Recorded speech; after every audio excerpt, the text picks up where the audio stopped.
નમસ્કાર, હું દીપલ. આપ જોઈ રહ્યા છો ગાંધીનગરની સૌપ્રથમ web news channel live Gandhinagar.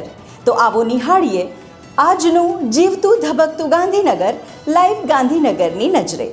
Gandhinagar sector 24 ખાતે આવેલ રાયગઢના શ્રી મહાકાળી ધામ ગાંધીનગરના માતાજીના સેવક શ્રી દીપકભાઈ વ્યાસ દ્વારા ગત તારીખ 16 મેના રોજ માતાજીનો માનવો જાતરનું આયોજન કરવામાં આવ્યું હતું.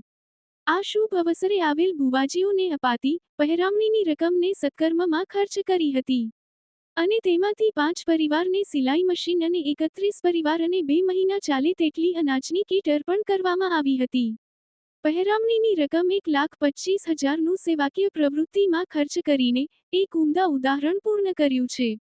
ગત તારીખ 10 માર્ચના રોજ વાવોલ ખાતે જરૂરતમંદ પરિવારની 5 દીકરીઓના ધામધૂમથી લગ્ન કરાયા છે અને દર વર્ષે બાળકોને ચોપડા નોટો વિતરણ પણ ટ્રસ્ટ દ્વારા કરવામાં આવે છે.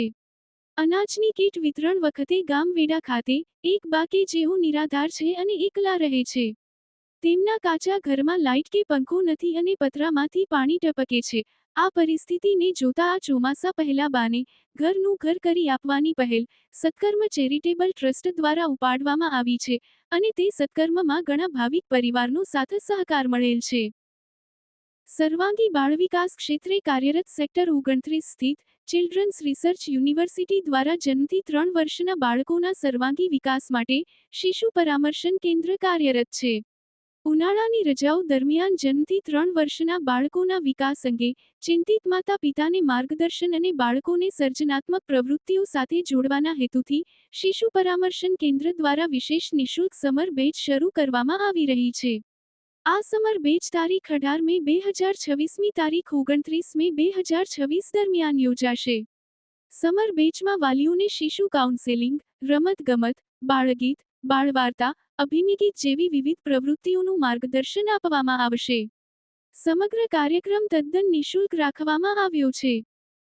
ગાંધીનગર સ્થિત કડી સર્વ વિશ્વવિદ્યાલય ખાતે ગૌ સંવર્ધન અને ગૌ આધારિત સંશોધનને સમર્પિત ગૌ વિશ્વવિદ્યાપીઠમના પ્રથમ સ્થાપના દિવસની ભવ્ય ઉજવણી કરાઈ હતી.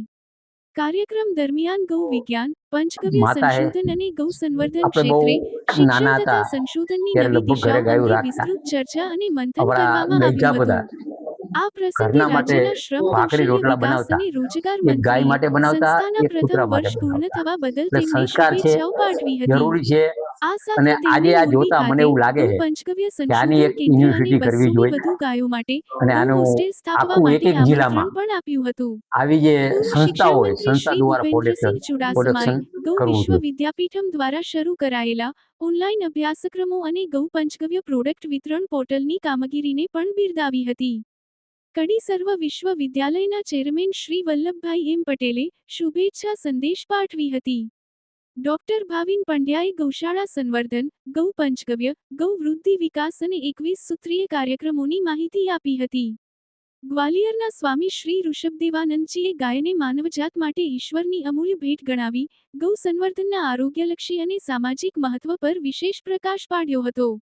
આ અવસરે સહસંઘચાલક ડોક્ટર ભરતભાઈ પટેલ, કડી સર્વ વિશ્વવિદ્યાલયના ના ડીન અને સીઈઓ એસવીઆઈએફ તથા ગૌ વિશ્વવિદ્યાપીઠમના મેન્ટર ડોક્ટર ભાવિન પંડ્યા, ગૌ વિશ્વવિદ્યાપીઠમના સ્થાપક અધ્યક્ષ શ્રી મિનેશભાઈ પટેલ, ઇનોવેટિવ થોટ ફોરમના અધ્યક્ષ શ્રી એસ બી ડાંગાયચ અને ગૌ રથયાત્રાના ફાઉન્ડર શ્રી ભરત રાજપુરોહિત સહિત અનેક મહાનુભાવો ઉપસ્થિત રહ્યા હતા. આપની આસપાસ બનતી આવી જ ઘટનાઓની જાણકારી અમારા સુધી પહોંચાડવા માટે સ્ક્રીન પર દર્શાવેલ નંબર પર વોટ્સએપ દ્વારા અથવા ઈમેલ આઈડી પર મેલ કરીને આપ અમારો સંપર્ક કરી શકો છો. ધન્યવાદ.